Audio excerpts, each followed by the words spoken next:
Am I there? Meow. Start? Okay, thank you. Hi everyone, good morning and welcome for today's session. So I hope all of you have gained relative confidence so far. 6 micro sessions, right? Micro sessions because 2 hour lecture. Generally we have 3 hour lectures, so 2 hour lecture, but still a sizable portion completed. So I hope with those 6 sessions, I have been able to create a thought provoking possibility related to how to write an essay. Why this essay is very different from the typical essays we wrote during school days.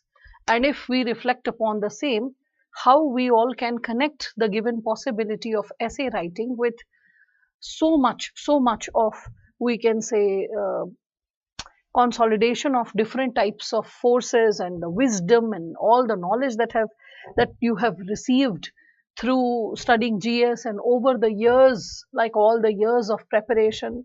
So much needs to be consolidated in one place, and then one needs to speak that, okay, this is what I have gained, right?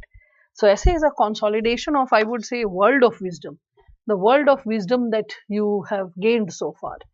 And I believe that now all of you are understanding the justification of 3 minutes for choosing the topic. From there itself, you all realize that, oh my God, it's going to take more time. Idea generation, 15 minutes, justified. Choosing or conceptualizing the introduction, which type and how to make a structure of it, what keywords should be noted so that I don't forget the details of it. 3 to 5 minutes. Conclusion, 3 to 5 minutes when you are thinking of conclusion, from giving a summative remark and then concluding and then thinking of a way forward, right? So all that may take 3 to 5 minutes. Then after that, like organizing the essay. So in organization, I told you that's the trickiest part, the toughest part for majority of the students. So if you are organizing the essay, how it can incorporate a lot of subsegments, and in the process of incorporation, I shared with all of you that how we can connect it with so many core subsegments. That is, um, like, how to blend brainstorming with brain mapping, and all of it should be arranged with in consonance with introduction and conclusion, and how the word limit should be imagined and all that. So at least 7 to 10 minutes, right? And then I have justified why the essay should be written within, like, 54-55 minutes, right? On a high side, on an average 50 minutes. And that is the speed that you have developed or you should have evolved. And if you have not evolved, you need to evolve related to, I would say, the segment of 4 GS papers answer writing as well as 2 optional papers answer writing. A student not having that speed will not be able to complete the 4 GS papers and 2 optional papers. 6 papers at stake with that speed. And that is the speed that you need to continue with even in the essay paper. So I believe so far I have been able to justify every single minute of it. 2 minutes for polishing, that's also like necessary, like running through or throwing a glance on each page, just a momentary glance to fix it, to make it better, more presentable, maybe correct a mistake or two. And 2 minutes to calm down, relax, and detach from all this work that you have created, right? You must have seen the Buddhist monks making the most beautiful and intricate mandalas with the sand. And the moment it is done, everyone celebrates, clicks pictures nowadays and all that. But the moment it is done, you worship, you pray, you meditate, and you just, like, within a second, you just, like, turn it off. Because the most beautiful creations will also end. One has to remember that. Nothing is permanent, and that impermanence is something that you celebrate through this given method. So I hope all of you are getting an idea and validation associated with how essay has to be written and how the given subsegments need to be developed, right? So with respect to this, I hope all of you are getting some clarity of the concept, some, like, I would say, precision and some insight. And so far, whatever has been taught is well justified to all of you, right? Today is the final segment whereby we will be reflecting upon philosophical essays. Philosophical essays have been asked quite exhaustively, so that's something which I wanted one session to be dedicated exclusively for that. All right, so you all can see this and suddenly must be feeling that why is the Yojana article exposed on the board? What is the reason? So this is for all the students who want to have a relevant source for essay reading or source of essay. According to me, the Yojana editorials. Okay, this fellow, I don't know why it is not working. It looks like 19 degree but feels like 25 degree. The studio becomes heated. It's not working. Even if I dance and jingle. Ujja, aja, sad. I can't fix it. हाँ चल रहा है थोड़ा सा इसकी servicing चाहिए शायद so with respect to this when we are speaking about the given subsegments I think sometimes I'm like a comedy only I should ignore and avoid such things okay now so with respect to this given dimension of yojana okay and with respect to this kurukshetra especially yojana not kurukshetra will get too much into detail so yojana Indian Express, The Hindu. So Indian Express, The Hindu editorial articles, okay, guest editorial articles, whereby you see the name of the author and on a specific issue they write their critical insights and reflections. That. Second, this. I mean, what happens is the Yojana editor invites a lot of people to contribute to the given magazine.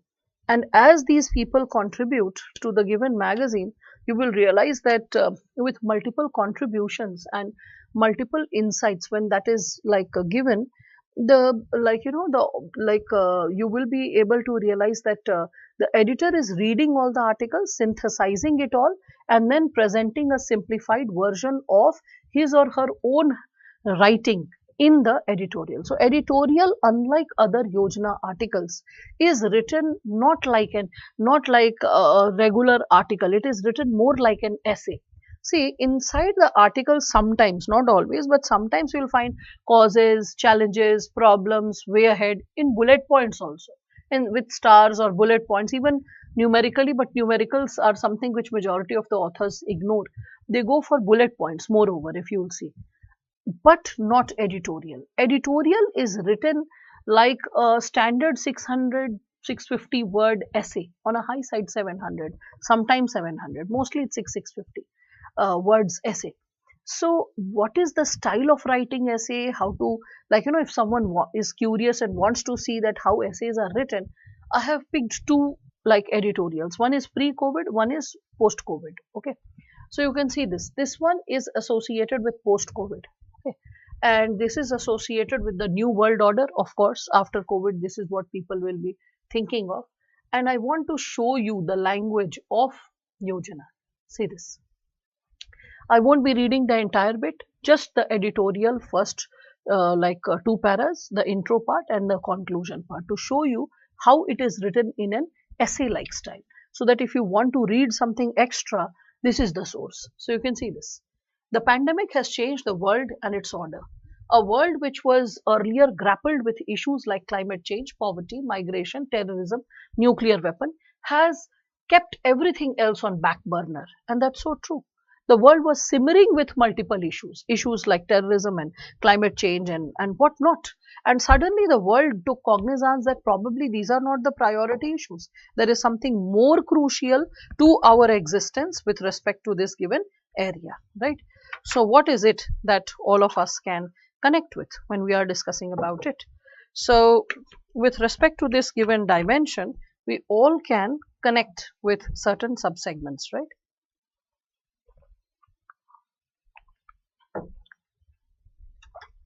So we all can connect with this given dimension. We can see the health emergency and its ramifications are at the center stage. This unprecedented situation worldwide has redefined the international relations and the role India would play in the years to come. Right, all of you can see this. So what is this given subsegment talking about? This is talking about how the pandemic has changed the world order. Right, now you can see certain points that you can pick even for your vocabulary, which I always train you for. So word bank, like you can see that, like everything else on a back burner. This is an expression you can use in any situation when you are like putting the other issues, other areas not on priority, when you just sideline it because something of priority, of urgency has come into the existence. Further, we all can see that the health emergency and its ramifications are at the center stage. So ramifications, one expression, ramifications of XYZ, an expression that you can memorize again, are at the center stage, something which is of priority, right? This unprecedented situation, you can see that word bank, word sets, which I encourage all of you to like memorize, okay? Worldwide has redefined international relations and the role India would play in years to come. Now, so far, what you people were doing with respect to such paras, you read it, you understood it, you're like, oh, yes, wow, next. You never actually bothered to pay attention to the language, to the flow, to the interconnectivity. This is what I'm encouraging. Whatever you are studying now, try to connect a flow and interconnectivity. That is something which will make a difference. So, with Vasudhaiva Kutumbakam, the world is one family as the basic tenet of our foreign policy. India is committed to work towards paving a road ahead for a world in the post-pandemic era. Simultaneously, it has to safeguard interests of its own by achieving self-reliance and reaffirming its presence in international trade. Okay, so Vasudhaiva Kutumbakam, and then you see the translation. The world is one family as the basic tenet of our foreign policy, right? India is committed to work towards paving a road ahead for a world in the post-pandemic era, right? Again, simultaneously, it has to safeguard interests of its own by achieving self-reliance and reaffirming its presence in international trade, right? So we all can connect with this given sub-segment, right? Let us consider the conclusion part. See this. See this. It's so amazing. The conclusion, again, I told you, it is written more like an essay rather than a GS answer or something like that. See this. Gandhiji in 1924 wrote that my ambition is nothing less than to see international affairs placed on moral basis through India's efforts. He believed that there was no limit to extending our services to our neighbors across state-made frontiers. God never made these frontiers, he wrote in Young India in 1925. It is impossible for one to be internationalist without being a nationalist. Right? Quite impressive? I hope so. So that's the reason why I told you get inspired by Yojana. Now, so Biswajit is asking that I can understand the spirit of essay, but when you tell it, it is easier for me. How to overcome this problem? Gain more wisdom, right? You can understand the spirit, but you are able to decode it, you are able to simplify it with my explanation. It is because it's like years of studying, hard work, attainment of wisdom to a certain level, though there is a long way to go even for me. And I don't know whether I'll be even close to what like has been created in this world, that kind of eternal truth, because there are different versions of truth when we speak of it. So that very possibility dawning upon me, I'm not even aware of it, right, Biswajit? So we all can find our professors to be better, and that's why they are our professors, right? So I think that that sense of simplification, that tendency to understand in totality shall keep happening the more you read. Read and celebrate learning. As you celebrate learning, you will be able to see that bit by bit, smaller bits and pieces of insights and learning shall just dawn upon you. It shall just decode, and it shall just, like, you will be able to see that given possibility unfold before you. All right. Now, with respect to this given area, when we are further substantiating, now I'm asking a question which every single student needs to respond. Okay. Suppose if I'm asking about development and I'm asking you to write an introduction associated with development, whereby you have to define development. Okay. You have to give an overview regarding what is development. What would you write? Okay. I'm giving you a few seconds. Quickly type. What would you write related to? What is your understanding of development? What is your idea of development? All of you, quickly start Let us see what you would come up with.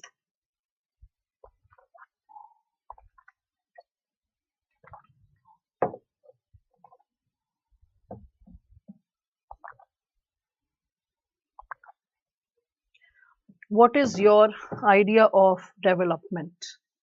Let us see that.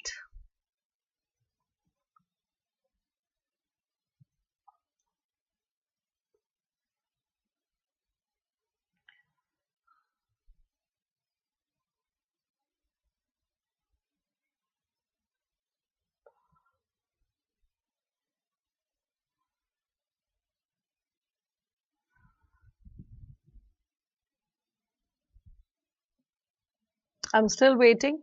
Quickly type whatever you have an understanding of this idea of development. Okay, all right. Quite a sizable number of questions, Pami. All right. So, as I'm addressing your questions, Pami, please come up with this answer. In debatable essays, after giving for and against, what kind of conclusion shall we reach? In the very initial paras itself, you'll come. I had discussed this. Please write the balanced statement and then keep justifying the balanced statement in the entire essay. That's what I had said. If in some case Supreme Court makes some legal something legal like euthanasia, but it is emotionally unacceptable in society, what will be our approach there? Ethical. At all times your approach has to be ethical, guided by broader human values and the universal principles, because there, if something like that happens, there'll be a lot of writing in the newspapers and articles and think tanks commenting upon both sides of the situation, and you enlisting all the points. Memorize it, present a balanced side. Simple. Again, if other countries validate some issue but the topic is highly contradictory to our tradition, yeah, that's why there is relativism, cultural relativism. No culture is correct or absolute. Cultural relativism is something that is followed across the world, because it is cultural relativism that makes our society, like I would say, our society not only at local level but at global level, like, capable to handle it all. So that's what. So religion and society, suppose living in relationship, okay. So live in relationship, Supreme Court of India yet to give a judgment. What will be the solution here? Huh? So Supreme Court yet to give a judgment. Supreme Court gives all kinds of protection to live in relationship, from domestic violence and abuse to protection to the child. Okay, the child is the legal heir to the property. You don't know does not mean that Supreme Court doesn't has not given a solution or a judgment. You should say, I don't know. Okay, so that's what. So with respect to live-in relationship, because for decades people have been there in live-in relationship. That's what I would say, that just because I don't know something about the world, that does not mean it does not exist in the world. There, the Dalmia family, right? So earlier, before independence, you must be remembering there was Bajaj's, okay, Jamna Lal Bajaj, and then there was Tatas, Birlas, so Ghanshyam Das Birla, right, and Dalmias. Before independence, these were the four massive business families. So the daughter of Dalmia family, okay, I'm forgetting her name. She was also quite a noted philosopher and critic in India. So she was in a live-in relationship with a very noted Hindi poet and writer, Sachidanand Hiranand Vatsyayan Agye. Okay. So she was in a live-in relationship and they stayed in the live-in relationship for more than 2 decades of their life. If we speak about the history of live-in relationship and you come to the issue of live-in relationship, multiple judgments post 2000 have been associated with this idea of live-in relationship. Nowadays, for past 1 year, you people have got exposed to the idea of live-in relationship, where you are saying, oh, the partner in the live-in relationship butchered the girl and killed her and hacked her off, and this happened. Oh, hacking and killing happens even amongst wife and husband, and killing and abusing and, like, somewhere, like I would say, harming. Like, for example, if you really are curious, there was this Tandoor Hatyakand which happened. Sushil Sharma was the MP of Congress, and it is late 1990s or early 2000. I can remember late 1990s, 98 or 99. And this guy, he first killed his wife, then butchered her into pieces, then he was roasting her in the tandoor, okay, just like regular meat, and then he was about to dispose it off. Imagine. So if you're talking about such possibilities, it can happen to anything, if that is your understanding and idea of live-in relationship. And live-in relationship 2000 onwards, a lot of judgments have been given by the Supreme Court, whereby it says that the child born out of such a relationship is the legal heir to the property of the parents, just like a child born out of a wedlock. Second thing, even like, the Domestic Violence Act also extends to the women, as it extends to the wife. So that's what. So a Supreme Court gave a judgment, but I just want to ask something in the way. Something in the way. There, have you ever seen in the previous year questions any vague topic being asked? Ever? I don't know from where students have that sense of uncertainty and vagueness when the question paper doesn't create that vagueness. The question paper is very distinct and clear.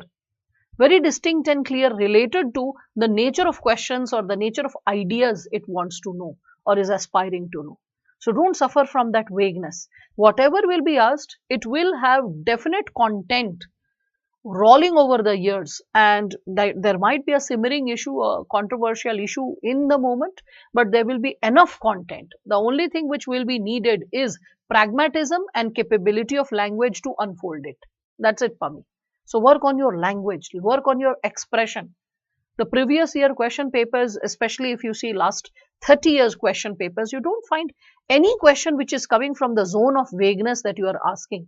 That what if something is still under judgment and the question is asked. Not even in polity they ask such a question, because they are not choosing, it's not a judiciary exam that already the case is undergoing and then the examiner will ask that what if the judgment is yet not clear, but what is your opinion?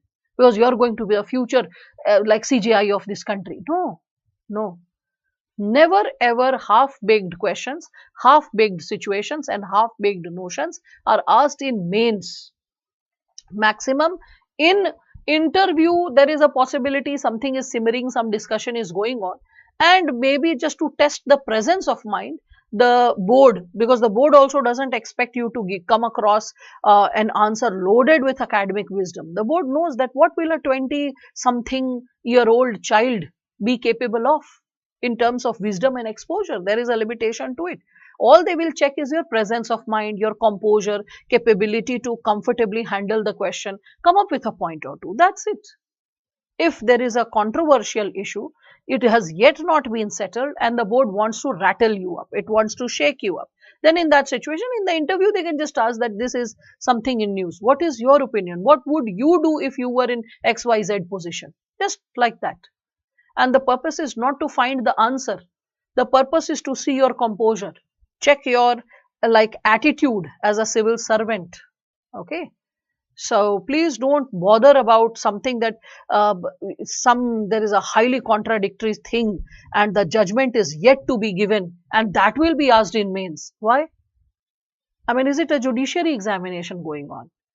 And why something which has yet not been settled should be asked from a potential civil servant, not even that the person is a civil servant and is a judicial magistrate, served for 10 years, wants something like a promotion or something, and then a departmental level exam is going on. No, why? Why will the examiner do that? If you understand the purpose of this exam, you will never ever bother about such kind of uncertainty and inquiries. So just relax, relax. Whatever you have, prepare that very well. That will cover 90% of the questions, and 5 to 10% of questions will be created to rattle you up, that you have not prepared, you have not read anything about it, or you have known about it but casually, not academically point wise, and suddenly it is qualifying as a question. 10% such questions can be there, but that should not again unnerve you, because it will happen paper after paper, because the examiner has been instructed to do so, so that a student is able to express, is able to exhibit a civil servant like quality, that when you are cornered in a situation, how does your presence of mind work? It's like let's say you are an IS officer and you at 11 o'clock you have had your meal and you are going to retire with your family, and suddenly you get a call that there is a riot that has outbreak. You cannot start shaking and shivering and saying, oh my god, now what to do, I am not prepared, I am a newly recruited IS officer, I have never ever seen a riot, I have never ever managed a law and order situation, I don't even have any experience, blah blah. No. So to make you capable of that situation, once in a while the examiner threatens you with 5 to 10% questions, means 2 to 4 questions which you don't have a clue about. It is in news, you have read about it, but an academic wisdom has yet not been developed or built. Okay, so that does happen, but 90% of the questions, no. An essay, never. Philosophical question is what you need to focus. That is something which will create nuisance in your life in the times to come, as you can see the nature of questions that is coming. So don't bother about all this now, because if you actually see the PYQ, you know what to focus on. Now, anyway, I had asked a question, what would be your idea of development if you have to explain development? So, a lot of people have come up with their answers. So, Anirban has said that he would write about sustainable development, intellectual, moral, and nutritional development. Subhashri is saying development is knowing and realizing one's potentials and rights thoroughly. Nice. Okay. Braj is saying that it is related to development of economic, social, cultural, human, national growth and development is improvement in a country's economy and conditions, while Nimai is saying that development means not only the improvement of the infrastructure like roads, etc., safety of women, society, culture, health, all that. Okay. Biswajit, when we are speaking of it, development in this, like, is this which enhances our standards of living and our livelihood.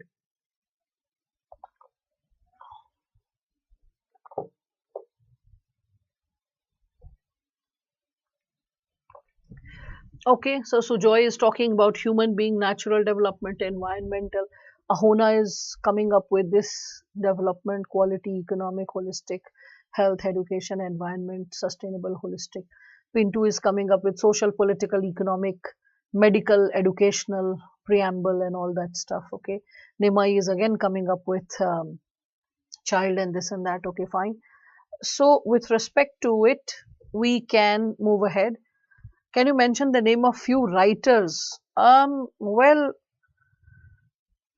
different time periods, different writers. What I will advise you, just see according to the chapters and topics, the writers vary. For social topics, different set of writers would be like writing, and for IR and science and tech, another set of writers would be writing. So, what I will advise is you can just go through the very possibility of following, I would say, those articles which you feel that are important, which you feel are relevant, and you feel that this insight was not like clear.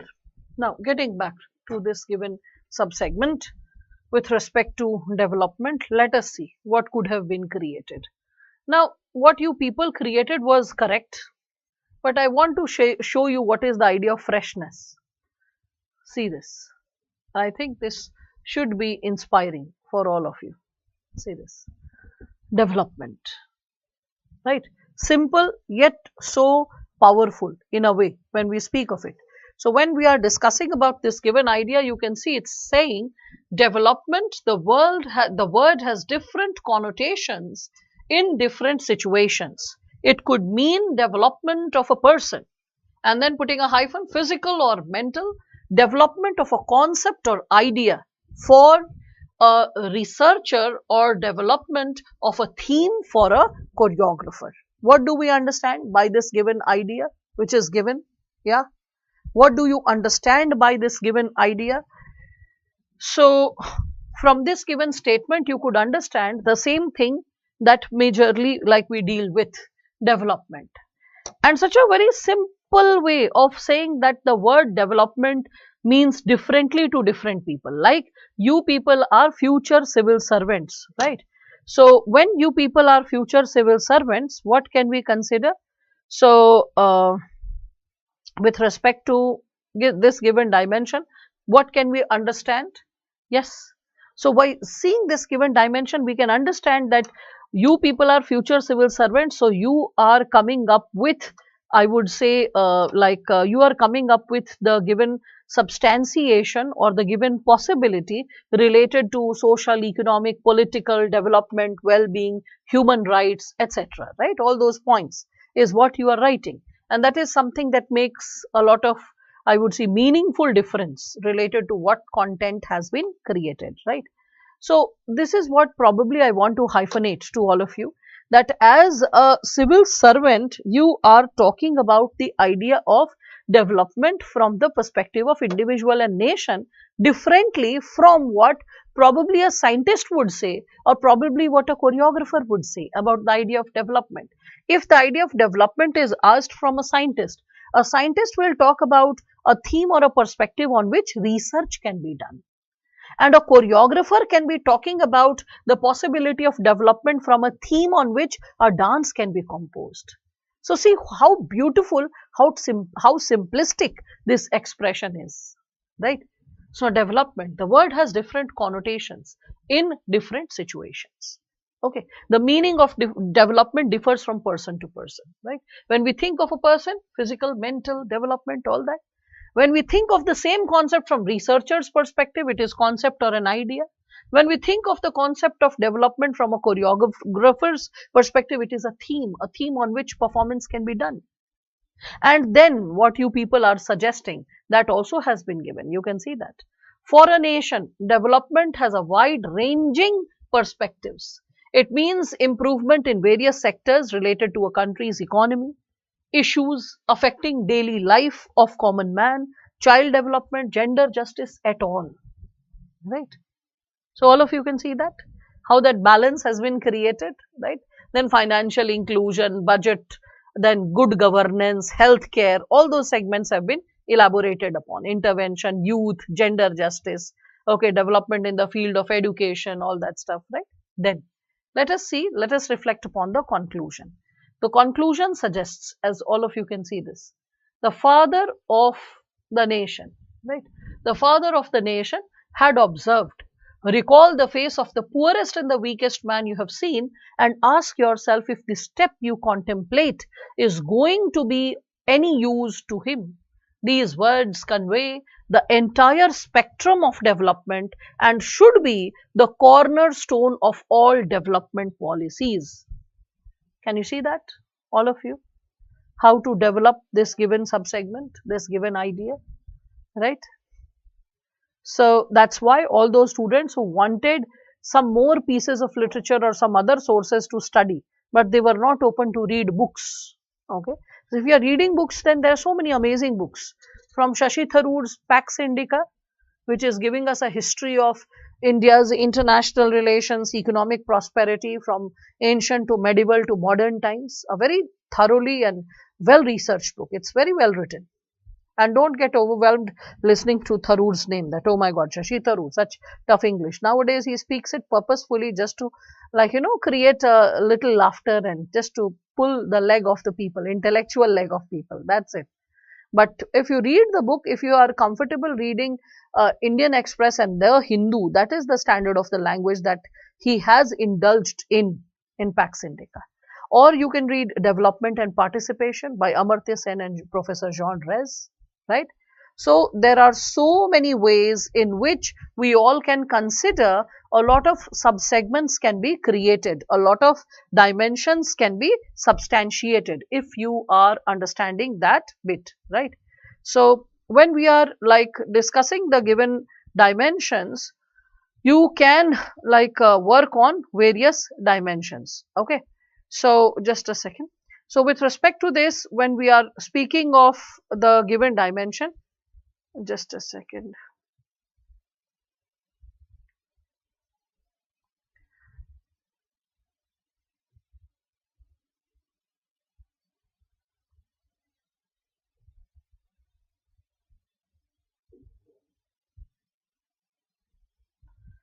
Now, with respect to this, when we are talking about the given subsegment, I hope all of you are getting an idea related to like Yojana being a good source, as a like relatively balanced source of reading essay, right? Editorials of Yojana. So even if it was written before COVID and the topic was related to women, you can understand that it will be balanced, it will be wholesome, it will be sufficient. Other sources can also be the, we can say, values and principles safeguarded in any public policy, whether the policy is related to national child policy, national policy for senior citizens, national policy for women development, okay, national policy for education, for healthcare, any policy. If you remember the key policy principles, you know how to substantiate the given answers, whether in GS or in essay. If you want to see a proof, I can probably encourage all of you right now, to download National Health Policy 2017, because that's the policy that has been there, like the last and the latest one. Okay, so National Health Policy 2017, you'll find the online soft copy. Just download it in your phones or whatever. Just download it right now. I mean it. Okay, I'll show you how the vocabulary part can be fixed. I'll show you how the content part can be fixed and how you get inspired even for sentences. Okay, because majority of the times the students, they don't know how to bring things to good use. I hope all of you understand a policy. What is a policy? A policy is not a scheme, a program. A policy is an umbrella framework. It is the guiding light. It is the set of principles which helps us and guides us what future course of action we would have in terms of the legal interventions, legal reforms, in terms of future, we can say like schemes, in terms of future projects, in terms of, we can say, future interventions, if any of any kind of quality or type, right? So a policy is a tentative framework. Policy क्या है? एक आधारभूत ढांचा है, एक rough structure है, एक rough structure जो हमें क्या करता है? डायरेक्शन देता है, क्या करना चाहिए, what we aspire to achieve. Like in constitution, you have directive principles of state policy. So what is aspired by the state to achieve in the near future? DPSP. Is DPSP morally like obliging? Is it like imposing a legal strain? No, not really. It is not something which is mandatory. It is something that over the time period the state can aspire to achieve. That's what we all can consider. So directive principles of state policy, when we speak of it, we all can understand that it is something which is aspiring to achieve. It is something which is making an effort to achieve. Okay. And it is not like mandatory or obligatory like fundamental rights. All of you know the difference. Similarly, the national health policy, it is not talking about a specific scheme or a law. It is associated with the aspirations that we hold for future, right? Has everyone downloaded National Health Policy? Give me a nod and I'll show you what and how can it be read. Has everyone downloaded it? Quick. It was just 1 minute exercise. If everyone has downloaded National Health Policy, what you can do is you can come up to, like, if you slide it, so underneath it's written page number 11. Bullet point number, it is written 4. Okay. Bullet point number 4. Okay, that's very good, Subhashri. That's how you do extra reading. And I'm glad that you were reading this, like I would say, piece of, we could say, intervention.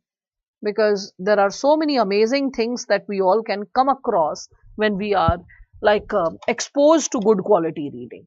And you can come across so many amazing pieces of, I would say, suggestion that can empower you accordingly. Yes. So everyone has opened it, National Health Policy, as I was discussing about it, point number 4. Yes. Okay. So in point number 4, you can see there is this National Health Program and it starts with RMN CH plus A. So R is reproductive, M is maternal, N is neonatal, CH is child, A is adolescent, the full form, if we reflect upon it. All the given interventions related to empowerment of like women, even poverty, Human Development Index. You see that when we are talking about multidimensional poverty index, MPI, what are the 10 indicators? One is health.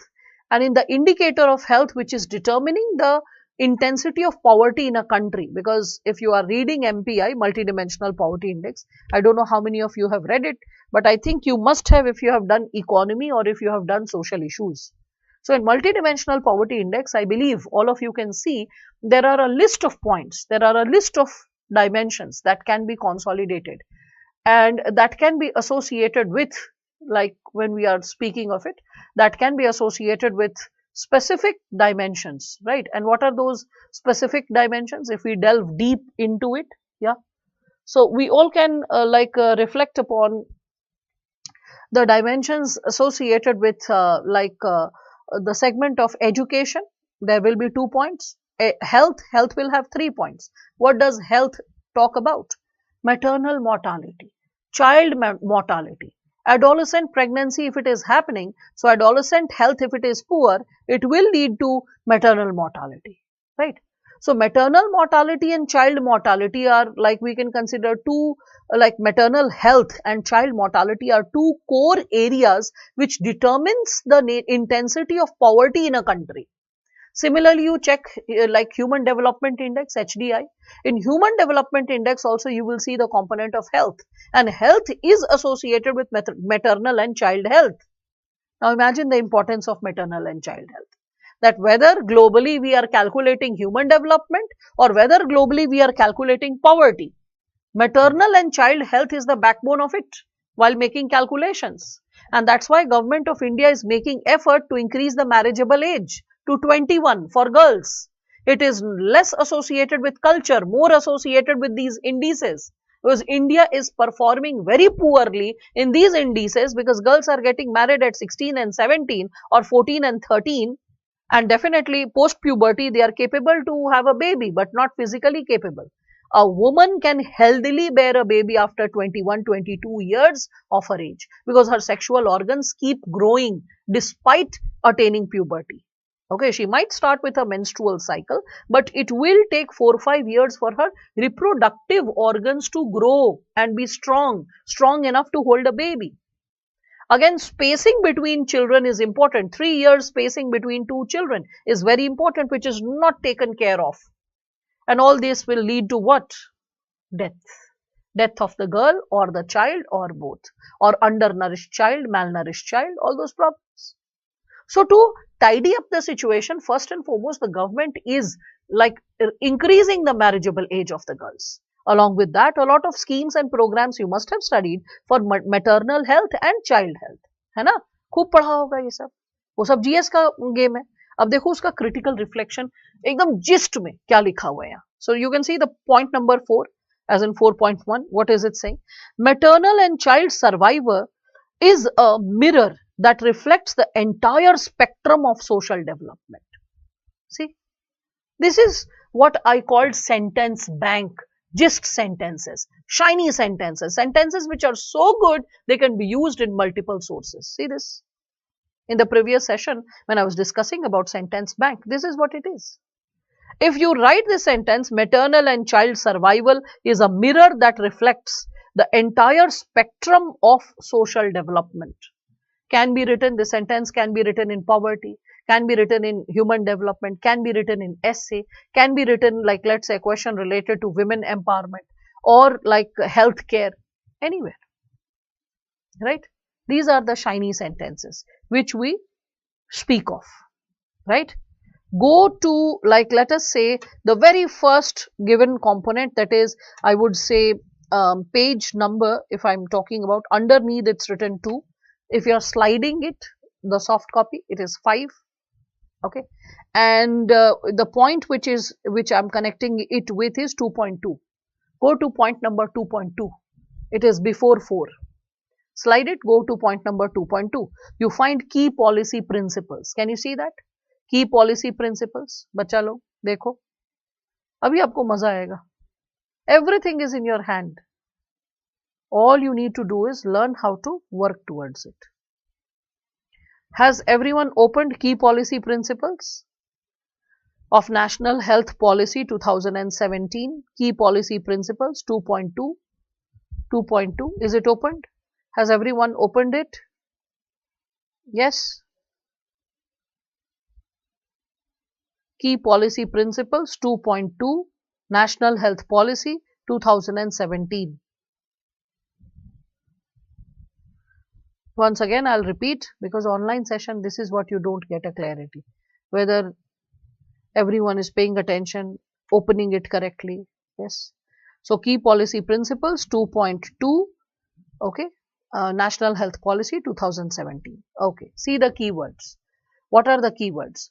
It is written professionalism, integrity, ethics. Then it is written equity, affordability, universality, patient-centered quality care, accountability, inclusive partnership, pluralism, decentralization, dynamism and adaptiveness. Right? After this, when we further move ahead, the questions that can come associated with this given area and what needs to be taken care of. Now, the dimension which I want to hyphenate to all of you related to this is that when you are coming up with explaining any question associated with healthcare, you can just memorize these set of words. These are the word banks and they can be used as amazing and effective introduction or conclusion. Even in essay, these words can create very powerful sentences associated with topics like development or healthcare.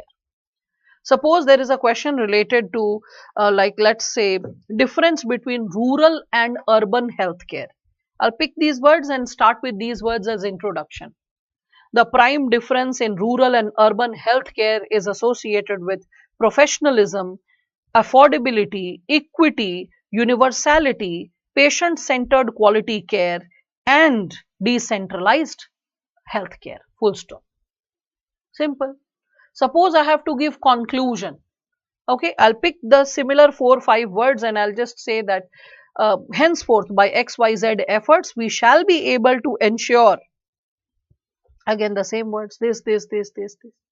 Suppose there is a question related to mother and child healthcare. We can always write that mother and child healthcare can be ensured by patient-centered quality care, accountable, inclusive partnership, decentralized approach, dynamism and adaptiveness, along with equity and accessibility. Full stop.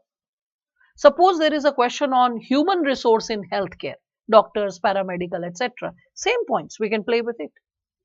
The challenges pertaining to the access of qualitative human resource in healthcare can primarily be associated with professionalism, integrity, ethics, equity, universality, and then randomly I can pick and choose any word, pluralism, dynamism, and adaptiveness. Full stop. Handful of words, I can use it multiple places. Why? Because these are the objectives that has to be achieved from any health related scheme, related to any health issue, pertaining to any community which is connected to health, whether as a victim or as a service provider. Simple. Same applies to education, same applies to health, same applies to child policy, same applies to old age policy. Just key policy principles. I remember, it improves my vocabulary, my capability to introduce or conclude the answer. Think. Such solid sources you have. Man, all you need is to be thorough with it. This time not only as facts, this time along with language. As language improves, your capability to explain in the answer becomes polished. Moreover, essay becomes profound. It becomes solid, rock solid.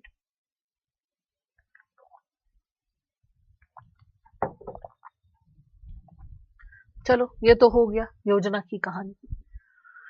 Now, coming to philosophical essays.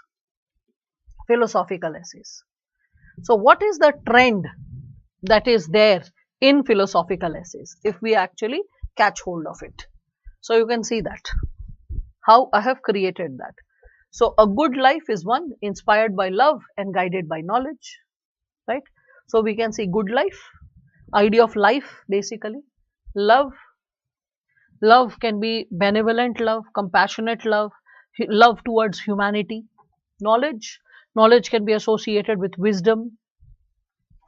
Customary morality. So, customs, traditions will be important. Morality. Morality and values. Again, we can see. Cannot be a guide to modern life. Modernity.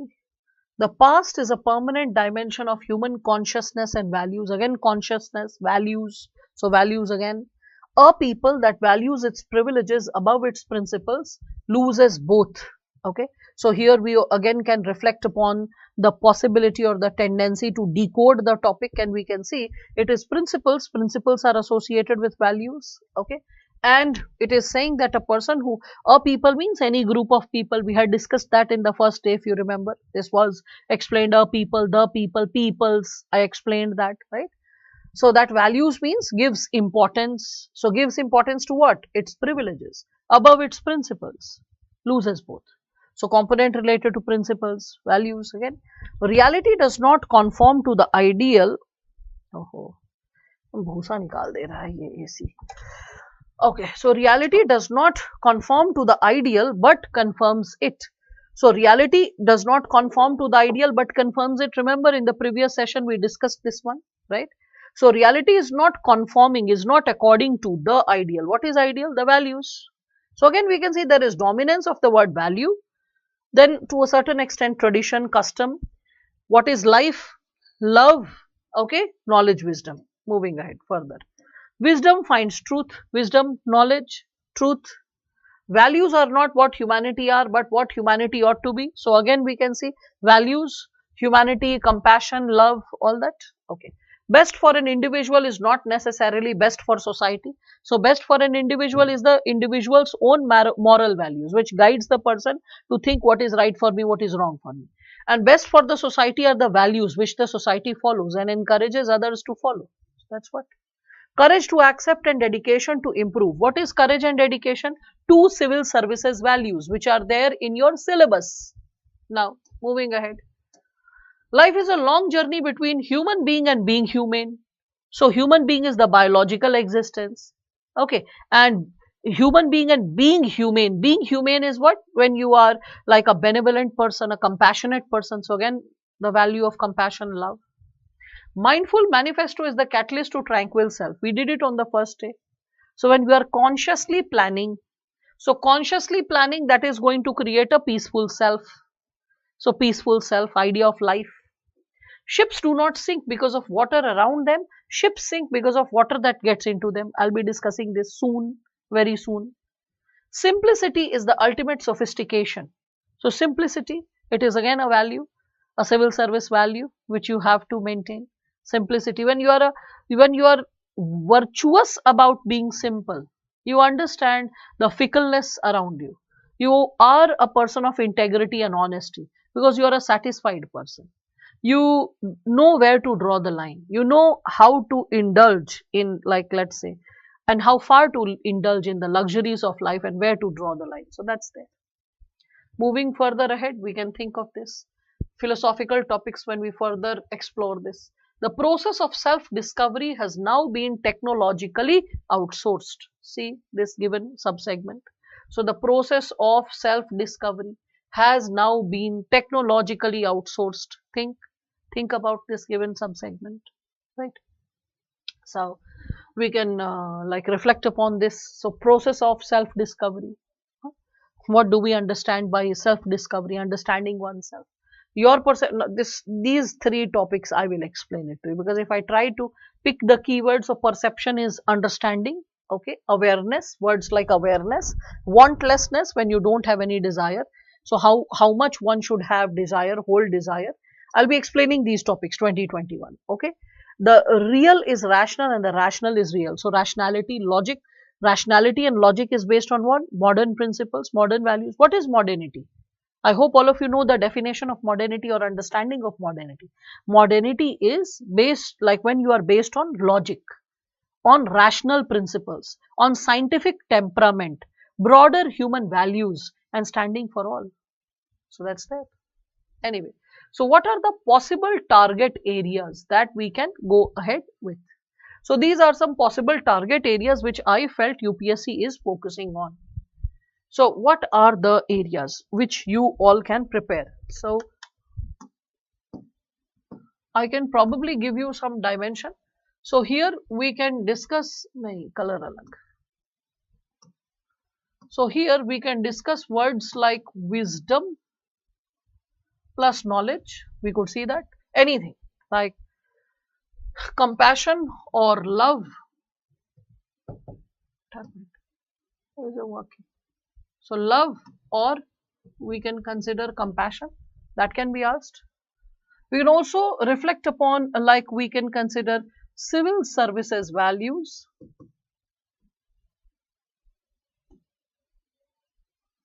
So civil services values, a lot of them, character, honesty, ethics, dedication, courage, all of it. Truth, reality. So truth, reality. Okay, some ideas related to youth, discipline, life, in general life, insights related to life. What is the idea of excellence? These are some core ideas around which we all can say that the questions are surrounded by, right? So if we are very thorough with these given areas, okay, excellence with, I can connect it with, like we can say values, okay, values, morality. As excellence is also something associated with perfect beauty, okay. Excellence can be connected to truth also. So that's what, anyway. So values, morality, something which is absolute, something which is like benevolent. So for philosophical topics, generally what should be done? Okay, what should be the general approach? That's one thing which I have to discuss. And second thing which I said, I will explain you the tough topics which are here on the board. A brief explanation of the tough topics, because all of you understand anyway, UPSC is not going to, like UPSC is not interested to ask like let's say the same topics it has asked. It's not going to repeat itself. So if it's not going to repeat itself, even a brief understanding of the previous year topics should be enough rather than the content generation. But I'll try to be as brief as possible, though I'm most of the times not able to be brief because I understand the limitation of you being a beginner student and the problems associated with it, right? So let us consider this given subsegment. So related to this, first and foremost, let me show the previous year questions and how they should have been handled. So what were you struggling with? Let me see this. एक ship वाला था जिसमें लोग अटक गए थे देख के.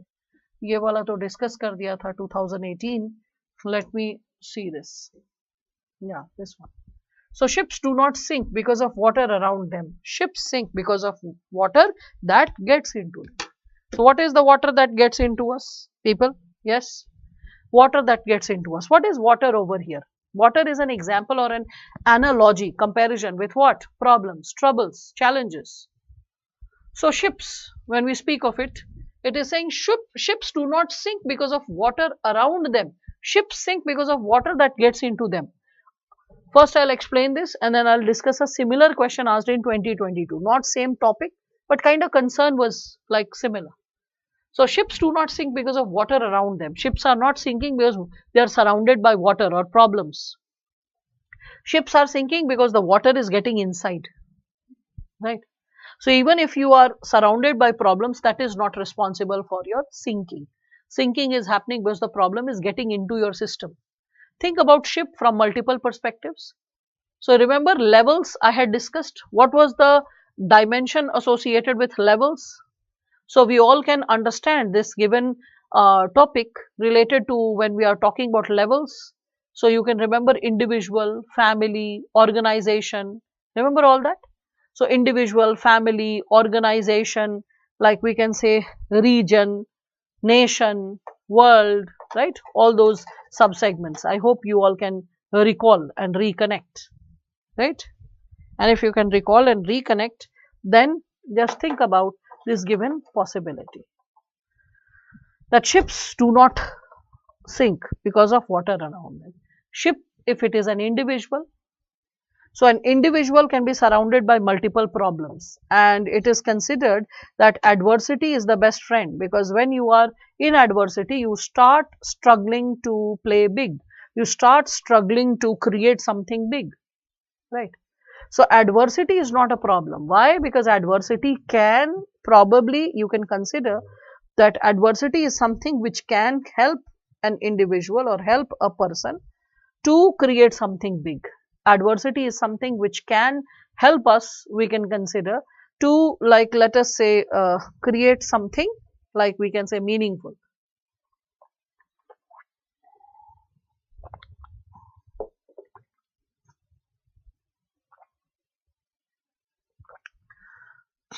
We can consider with respect to adversity, that adversity can be treated, or it can be considered, let us consider, as something which can like, let us say, reflect upon the given possibility that it is, let's say, or let us consider that it is something which is you know taking care of all the given challenges of your life, but at the same time, when you learn how to cope up with those challenges, you survive out of it, right? And not just that, you are able to create something new. All the scientists, all the philosophers, all the intellectuals, all the, we can say, people who have created any breakthrough in the world are those, we can consider, those individuals are, oh goodness, I don't understand why this fellow is not working, it's killing me. आने को 15 degree जाए, चलने को 28 degree चल रहा है. Okay, so with respect to adversities, when we discuss about it, we all can connect with the given idea that adversities are something which are making us feel like stronger. Adversities are something which make us feel, we can say, better, right? And adversities are something which can help us like cross our limits. When we are able to cross our limits, it is then that we are able to, we can consider, like, come up with effective solutions. So when we are talking about the given possibility of adversities, we all can connect with the given idea that adversities are like something that we all are exposed to. We all are, like, we can say, fine tuned to. But when we learn how to fight back, it is then that we are able to understand the given possibility of making it big in life, right? Now this, it's little better. Okay, so with respect to this, when we are talking about this given topic of adversities, so, and connecting it with water, okay, then we all can understand it from the perspective of an organization. Recall all the challenges of an organization, how when an organization learns to fight against all those adversities, an organization is able to play big. An individual, if he is unable to cope up with adversity and sinks into depression, the person can become a drug addict or a patient of depression, anxiety, or can get into extreme steps like suicide. An organization can be loss making if is unable to cope up with the challenges of the market, challenges associated with the development of the company per se, right? When we debate and discuss about the term adversity, that's how we all can connect the given dimensions,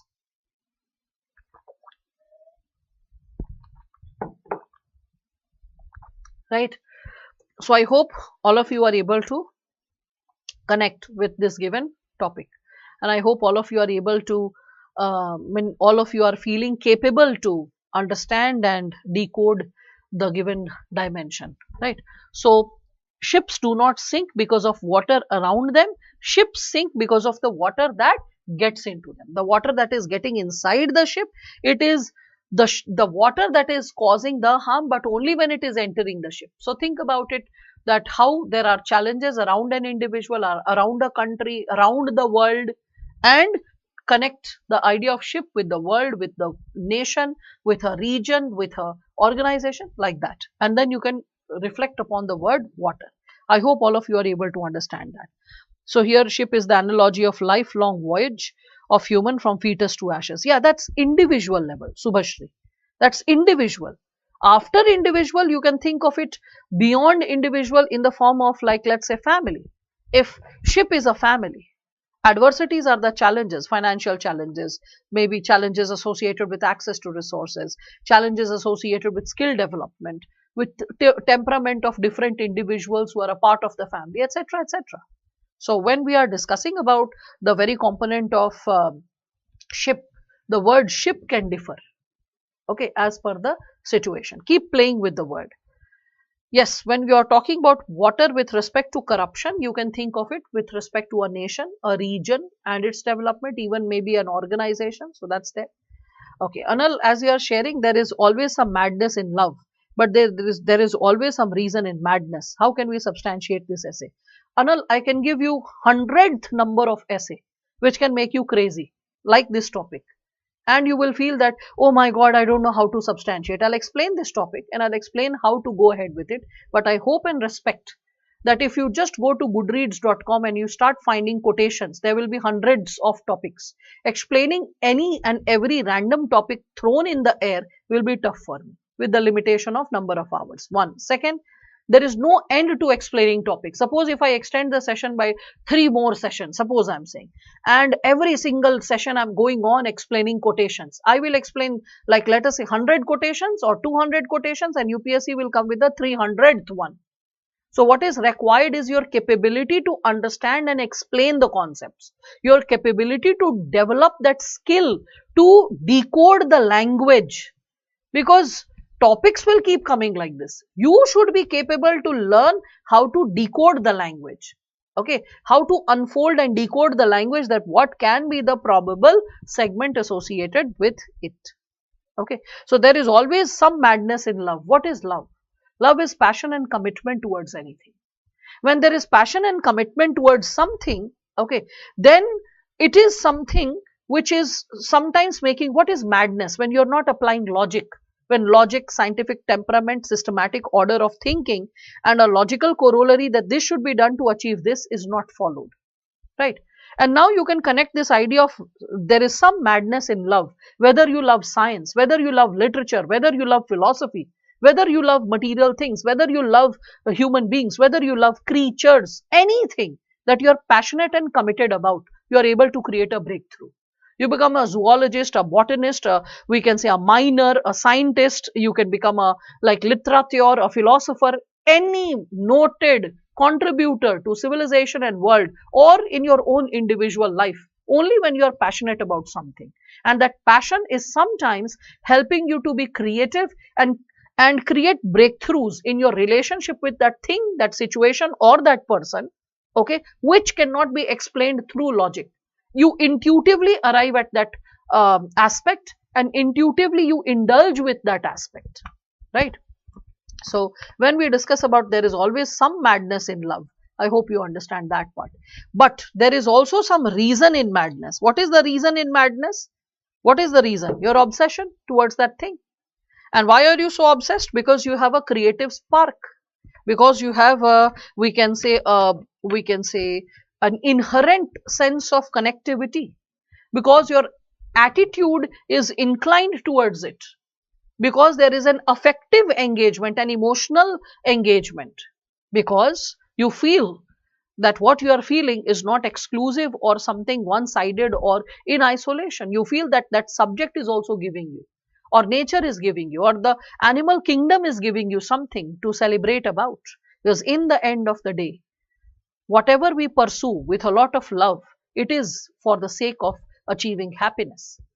And when we are like pursuing anything out of sheer love, we are attaining happiness in the process. Happiness is not the result.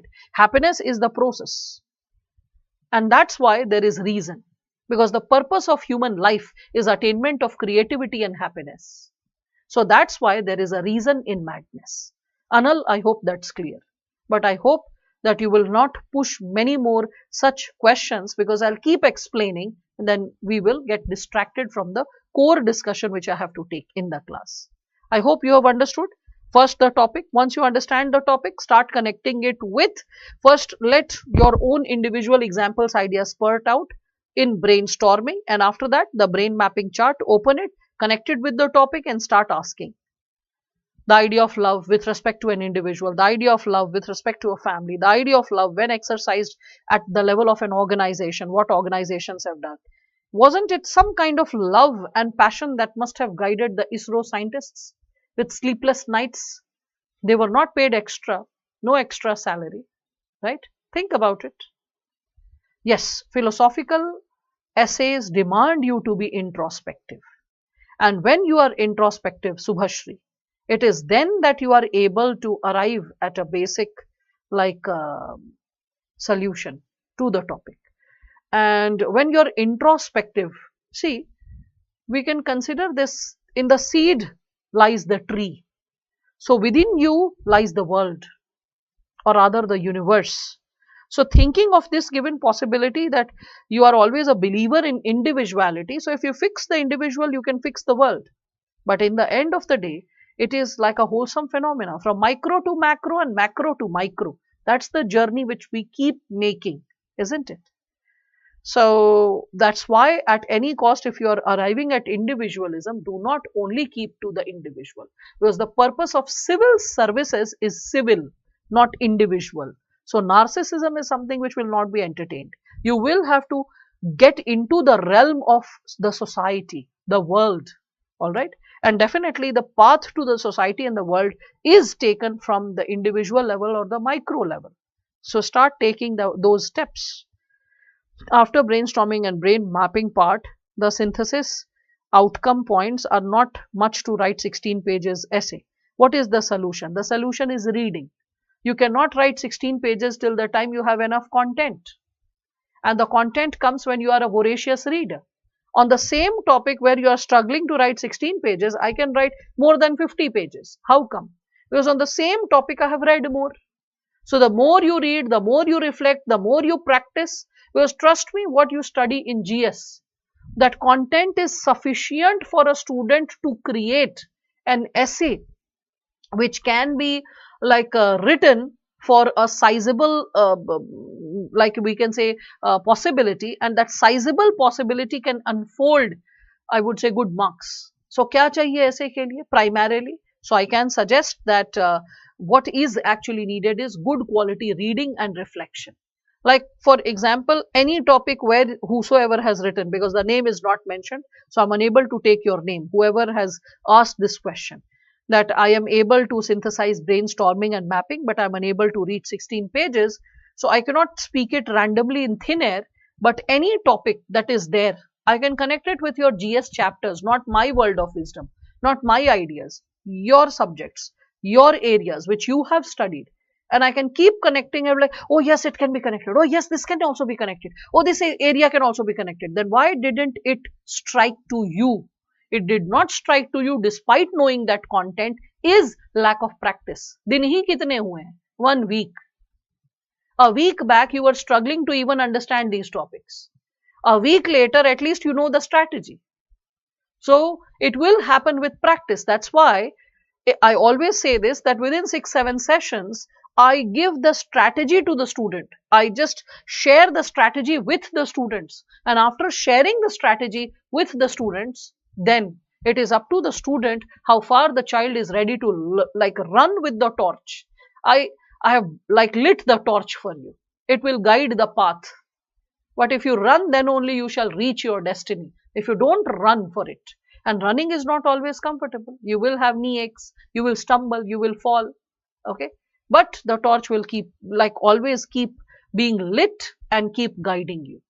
Practicing is the key. So from my side, the ball is shifting to your side. The ball is moving to your court. The more you will practice, the greater your precision would be. And I told you, first 5 essays will be super disappointing. You won't be able to cover the word limit. You won't be able to do it in time. Irrespective of which batch, initially the same student says that, ma'am, I am like really struggling. I'm writing this in 2.5 hours, one essay. How will I be able to write it in 1.5 hours? I'm like, keep doing that. The same child 6 months later says, ma'am, I'm able to write the essay like in almost 1 hour, 35-40 minutes. I know I will be able to pull it up by the exam time. But I still understand that qualitativeness, richness, and the flow can be improved further. 6 months later. And the same child, when he's writing the mains, is like, ma'am, I'm ready to take the challenge. I want to see what kind of topic is asked, what I'm able to spin, and how much marks I'm able to gain. That's what. Right? So, this is something which I want to inspire you with.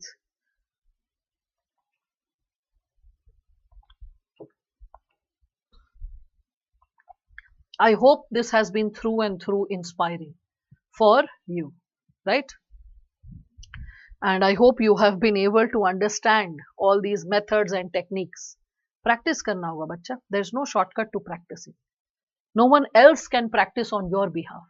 Different students in the same class have different levels of grammar and vocabulary. I can sense that by the choice of words, the sentence formation, and the way you are raising the questions, like day after day. Okay. So in that situation, no student is standing in the same boat. You have to row your own boat, and you have to identify at which stage of problem you are standing and how to solve and decode it. And remember, writing powerful essays, effective essays, will fix your problem related to GS as well. Right? Be thorough with GS paper whensoever it is taught, or if it has been taught, revise it thoroughly. It will also give you some thought-provoking quotations of philosophers and thinkers that will help you. It will ignite the fire. It will initiate the fire of thinking deep, like reading between the lines, like, transcending the boundaries. And when that starts happening, then you move ahead to the given possibility of understanding this area. Okay. Then you move ahead with this given possibility, right?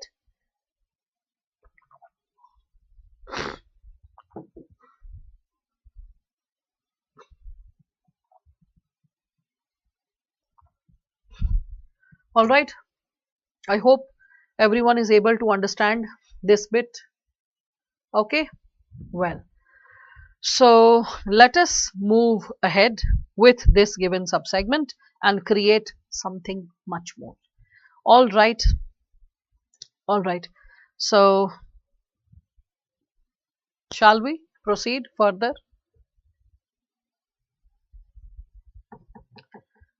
I hope it is understood and agreeable to all.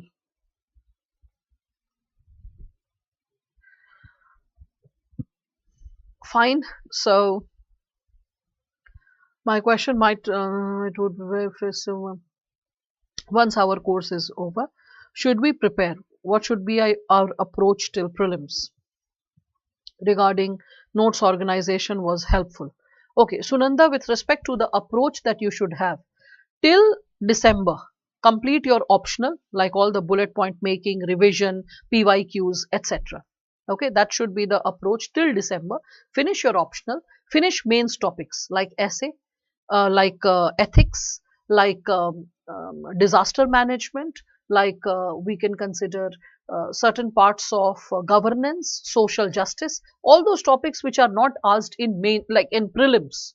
Finish all those mains topics and complete it. You will find there will be some kind of revision that will be needed, which you can push it to, like, let us say January. But till December, try to complete all the hardcore mains areas. So 2 papers of optional and the 4 papers of GS, especially those areas, like you can see 500 marks will be associated with 250 essay and 250 ethics. 500 is here only. Okay, 500 is associated with optional. So 1000 marks is here. Now you are left with something like 750, right? Out of that 750, again you can reflect social issues, paper 1, paper 2 questions. If I club paper 1, it is 70 marks question, paper 2 it is 40-45 marks question. So around, we can consider very comfortably 110 marks from social issues that can be prepared, and that can be kept. All the notes, material, content, thorough, reflecting it with PYQs, potential areas, potential questions, all that.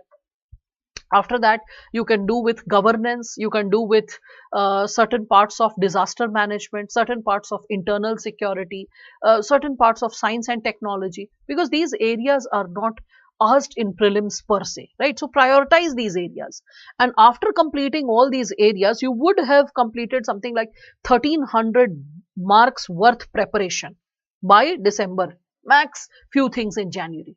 Then in January, you are preparing geography or economy or polity or history or environment, all these areas which are asked in prelims as well as in mains. So when you are preparing these areas, you are preparing it both ways simultaneously, from prelims perspective as well as bullet points and content creation from mains perspective. So that is continually going on, January to, like we can say, April.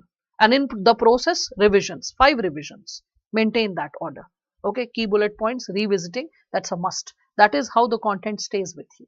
And in like April, when you are thorough with the things, go for at least again 5 revisions before you appear for the, we can say, the final exam. So that way is 5 revisions like in the process and 5 just before the exam. 10 revisions, the concept is rock solid before you appear for prelims. So those questions which create a dilemma, should I choose this one or that one? This also looks correct, this also looks correct. All that can be shaved off. The problem happens when there is lack of revision, that we undergo the doubt. Okay, simplified yet, like I would say, concrete steps that needs to be taken care of. Now, so with respect to this, ships you have understood. Then simplicity is the ultimate sophistication. Think about all philosophers, scientists, seers. What did they focus on? Simplicity. All the sages and seers across the world, they focused on simplicity. Today, you can see all the, we can say, people who have created economic breakthroughs are those individuals who have focused on simplicity. Like, for example, whether it is, we can say Jeff Bezos, or we can say Warren Buffett, or we can see this owner of Apple, sorry, Apple I'm saying, yeah, Tim Cook also can be considered, but I'm thinking of Facebook, Mark Zuckerberg. Like simple grey t-shirts, one common pattern of dressing, like there are 10 dresses but of the same color, and you're not bothering. Meanwhile, when I was traveling a lot between January to June, I was following a simple formula, like 10 kurtas, 5 to 7 trousers. That's it. Every trip, I'm just putting that on. That's it. That's it. So when you are into that simplistic frame of dressing up, it is easy for you to manage your luggage. It is easy for you to get the stuffs cleaned, replaced. Okay, that's what we can consider. How many essays should you practice till December? Every single week, start with, because you are in an initial stage. So 2 essays every week. That should be in the first month, because you are a struggler. Once the rhythm starts getting developed, language starts getting developed, your capability to explain becomes rock solid. Okay, then in that situation, you go ahead with writing 1 essay per week. But first month, 2 essays per week. Then you can switch to 1 essay per week. That's how.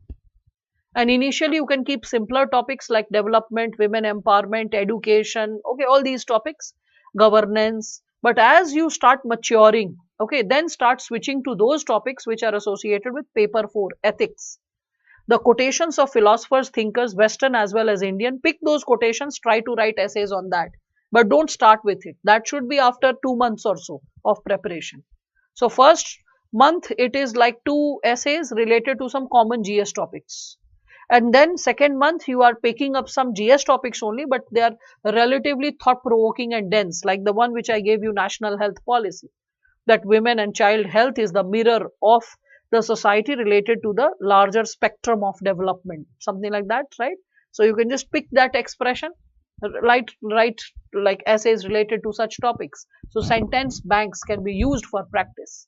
And then after that, you are moving ahead with the possibility of, I would say, writing on philosophical essays. But initial 2 months, don't try also. Otherwise, you will be not so satisfied. Okay. So that's what. Nothing is more surprising than the easiness with which many are governed by few. No.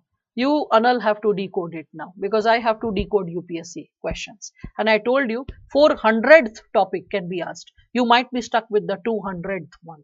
Okay. I know you are enjoying understanding the topics from me, because you're like, this was something I was struggling. I am understanding now when she is explaining it. I know what is happening to you. But the thing is, the list is endless. When the lecture will be over, you will be struggling with again new set of topics. Who is there to decode it for you? So learn the art. And to help you to learn the art, I will show it with respect to this, the component which has already been asked, because it is more dense than what you are asking. What you are asking right now is related to democracy, and you can bring in the contradictions associated with what Socrates, moreover Plato and Aristotle have spoken, in contradiction with modern day thinkers and philosophers from Locke, Rousseau, Voltaire, all these thinkers who are there in your syllabus, who have developed the given possibility. Okay, if you know the thinker, again one more thing with philosophical essays, if you know the thinker who has quoted the topic, do not start writing about the thinker, please. You just have to write maximum 1 para about that thinker if you know the person. Otherwise, there is no compulsion. Even if you know the thinker, don't try to act smart and write about that thinker. That will cut your marks, because essay is a generalized understanding of the topic. It's not an expert understanding. Okay, so suppose, because especially political science honors students can political science honors also and political science optional also, both, or philosophy optional students also sometimes can identify the source of the quotation. Oh, this is from this given source. That can happen. But are you supposed to write about that person? No. If you know the context, that in what context the person spoke or what the person meant, you can briefly write a para out of like 15, 16 pages, just one para. That's it. Rest of the essay should be associated with the larger unfolding of the context associated with that essay. Getting back to this, simplicity is the ultimate sophistication. So whether it was Ishwar Chandra Vidyasagar, whether it was Mahatma Gandhi, whether it was Jyotiba Phule, recall all the, like we can say, social thinkers and reformers. Majority of them you'll find are into simple living, high thinking, right? Vinoba Bhave, think of all them. Okay, so you will realize this idea again, all the seers, philosophers across the world, right? Sages, they are like, everyone talks about that. If you want to engage your energy in the world of wisdom, if you want to invest your time in the world of wisdom, get into the possibility of reflecting how is it important and how is it like helpful for you. Try to decode the given possibility. How is it helpful for you? Okay, and when you start reflecting upon it, that how is it helpful for you, you will start making a sense out of it. You will be like, wow, this is something which is helping me quite a lot, right? So try to connect the topic from multiple angles. So simplicity is the ultimate sophistication. You can see Newton's law of gravitation, right? Simple yet sophisticated, right? You can think Newton's law of motion, Archimedes principle, right? The Eureka formula. You can recall all of it. All of them are based on a very simple understanding of the sophisticated reality of this world. Think of Einstein, think of Stephen Hawking. So not only thinking about philosophers and we can say literateurs, you can think from other perspectives as well. So there is a world of wisdom in this. See this given topic. The process of self-discovery has now been technologically outsourced. So this given topic, the process of self-discovery has now been technologically outsourced. How do we go ahead with self-discovery, people? Yes. How have you like indulged in self-discovery, or how has the world indulged in self-discovery according to you? Yes, according to you. How has the world indulged in self-discovery? Yes, people?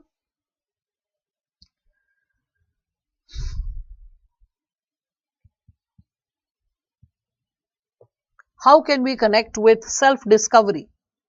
I know that it will take some time.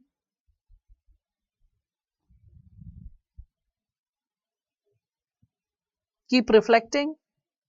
Still waiting. Yes, I think many of you must have started typing by now.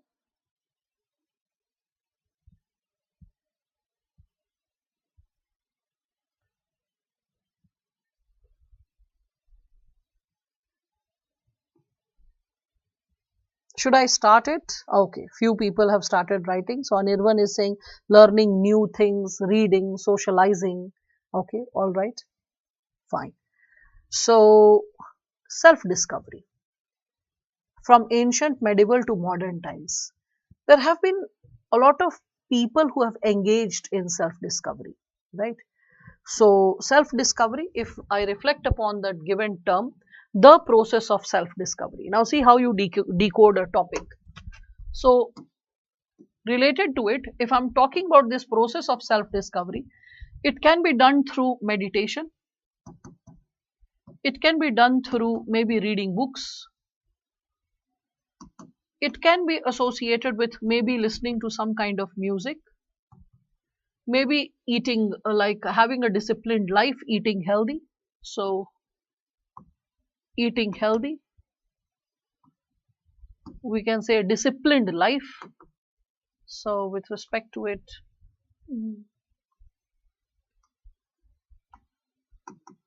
disciplined life, some people can connect it with yoga, some can associate it with mentor. So some mentor who is regularly counseling and providing the right mentorship. Okay, so mentor. We can also like self discovery. Yes, it can be associated with hobbies. Again, with respect to it, self discovery, introspection is like, we can consider it associated with meditation. Facing hardships, yeah, people facing hardship, you meditate over the concerns of the people. So you are talking about noble work, Vishwajit, very good. So like we can consider noble work. Okay, so noble, actually noble spelling is not this. This is Nobel Prize. It's not this. So noble work. I saw the spelling and by mistake I wrote it. Okay. So noble work. Right. Now, it's saying it has been technologically outsourced. Let us reflect upon this. How it can be technologically outsourced. Right. So technologically outsourced, when I'm reflecting upon it, I can connect it with each and every word with different types of solutions. So meditation, yes, we can consider online workshops for meditation. Online workshops for meditation, right? We can find e-books, audiobooks, right? Similarly, we can find e-music. We can again find online yoga classes, online yoga classes. For disciplining food, we can see Healthify and various such apps. So Healthify, etc. apps which regulate our how we are eating, what kind of food we are eating. We can also connect it with some online, we can consider apps which can help us to pursue our hobbies and document hobbies. So hobbies can be documented. We can see online mentoring. We can meet our mentor, we can speak to our mentor, we can do online workshops, mentor workshops, right? We can do charity for noble work. We can think of charity, online charity, right? So that's what the process of self-discovery has been technologically outsourced. We can see this given possibility, right? Search engines give us ample of amount of resources. We can indulge in analyzing a simple sentence like who am I? There'll be multiple websites helping us to understand a bit about us. Yes, so very true. There is this given possibility, and then there are like psychological theories, philosophical theories which can also help us identify such given dimensions. So agreed totally. Now, as all of you are understanding this given possibility, so the process of self discovery, when we are talking about it, has now been technologically outsourced. So self discovery related to austere living, openness to all possibility. Yes. So austere living will be like disciplining your mind and body, and for disciplining the mind and body there are a lot of dedicated apps which can help you to regulate initially the amount of water you are drinking, food you are eating, when you are sleeping, like so much like a deep breath work, etc., right? Now, what majority of you are not noticing or talking about so far, which I was waiting, is this: has now been. Who will talk about it? The process of self-discovery has now been technologically outsourced. Is it correct? अब दिमाग चल रहा होगा सबका, hey, this is something which is problematic. Yes, is it correct? Tell me.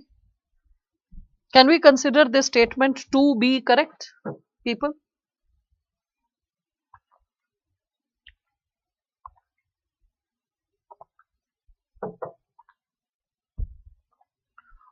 Yes. Is this statement correct? Can we consider it? Now, I think many of you are typing, and as you are typing and sending it, you will match your answer with what I'm going to say. Has now been is too deterministic, right? This is too deterministic when we speak of it. Too deterministic. Has now been. Okay, if it was written rather can be outsourced, it would have been completely correct. The moment it is saying has now been technologically outsourced means we are no more following the traditional methods of self discovery. And what were the traditional methods of self discovery? Yoga, meditation, reading the physical books, not e-books, audio books, going for a traditional path like playing certain musical instruments, maybe some bowls, some chanting bowls, this and that, and feeling that soothing. See this? So the process of self-discovery has now been technologically outsourced. Okay, when we are speaking of it, so this given statement is too deterministic and hence it is wrong. Hence, it is debatable. So this topic was what? Debatable. This essay was debatable. And if a student fails to understand that this is a debatable essay and does not provide a counter argument, what will happen? The student will lose marks. So first you have to explain this, how the process of self-discovery has been technologically outsourced. So first, what is self-discovery? Why is it important? What is the purpose of self-discovery? In how many ways it is done? The ways in which it is done, how technology is assisting the process.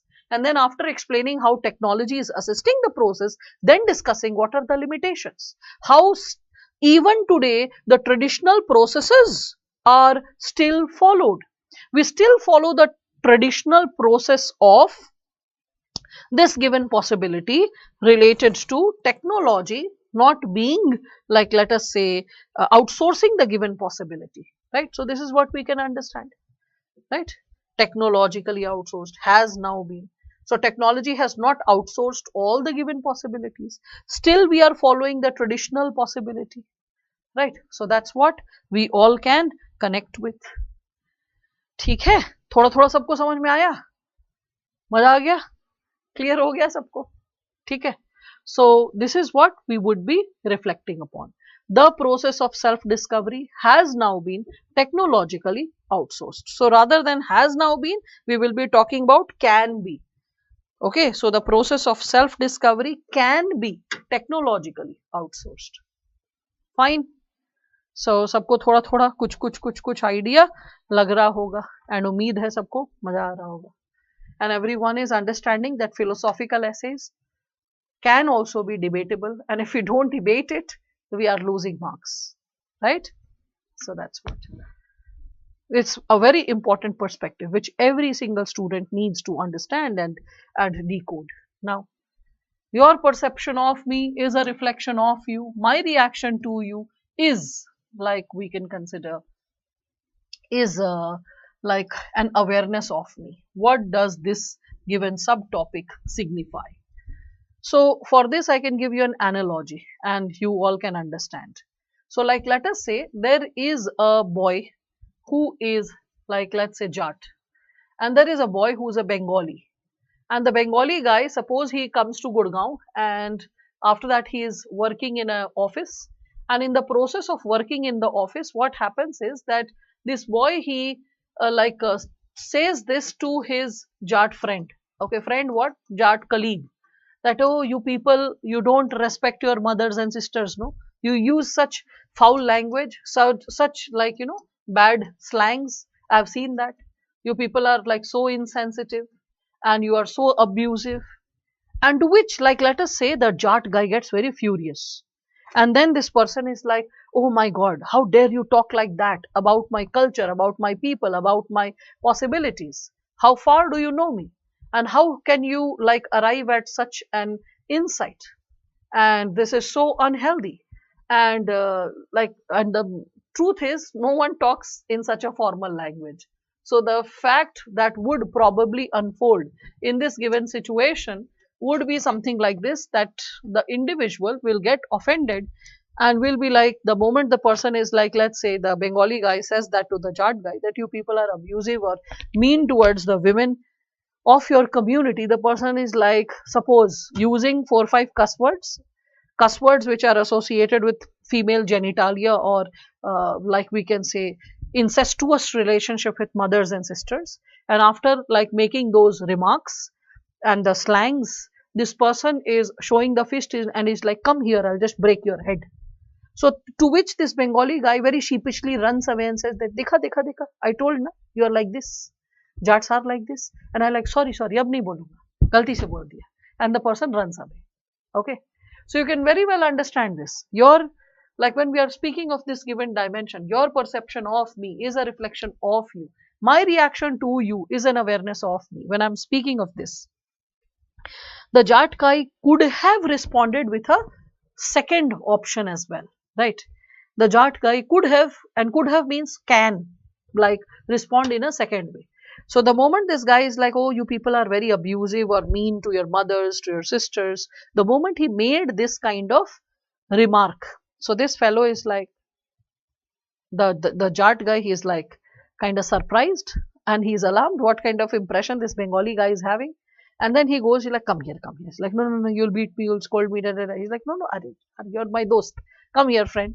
And then he keeps his hand around his shoulder and he's like, just next weekend, I'm going to my place because my cousin is getting married. And this cousin sister, we were very close. So, like, you know, the entire family, all my cousins, all my friends, everyone is invited. You also come along. Come along and see how we treat our mothers and daughters and sisters. It will be amazing if you are like, you know, interacting with them, and in the process you are able to understand that how we have a tendency to respond to the given situations, right? So in that given situation, like let us consider, just a second. So in that given situation, we can consider the given possibility of, like, let's say, how this boy has responded, and as he responds to that given, like we can say that given possibility, I hope all of you can connect, that how probably individuals have a tendency to respond, or they have a tendency to react. So I hope all of you are getting some kind of idea, some kind of perception, some kind of clarity associated with this, right? And when you are getting some kind of clarity of perception associated with this, I hope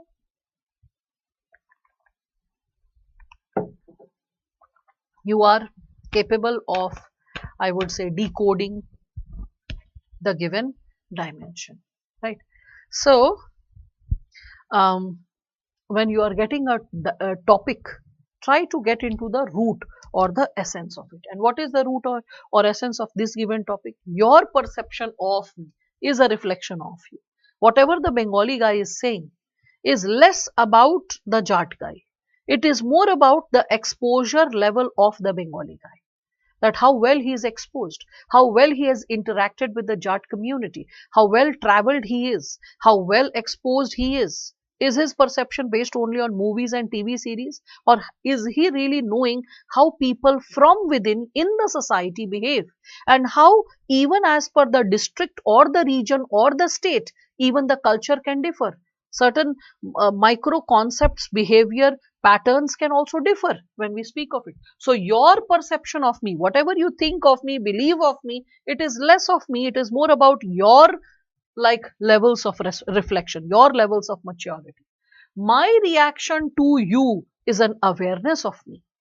And how I respond to what you say, what you do is less about you, what you said, what you did. It is more about my level of maturity and my capability to handle the given situation, right?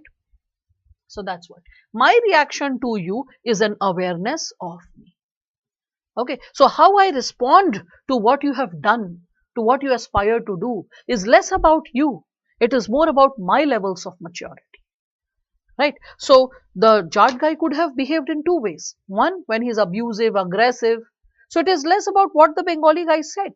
It is more about his like a capability to handle contradictory opinions, negative opinions, his maturity to process the information that is coming towards his direction, and how he responds to the given subsegment. So I hope all of you are able to understand this given dimension, right?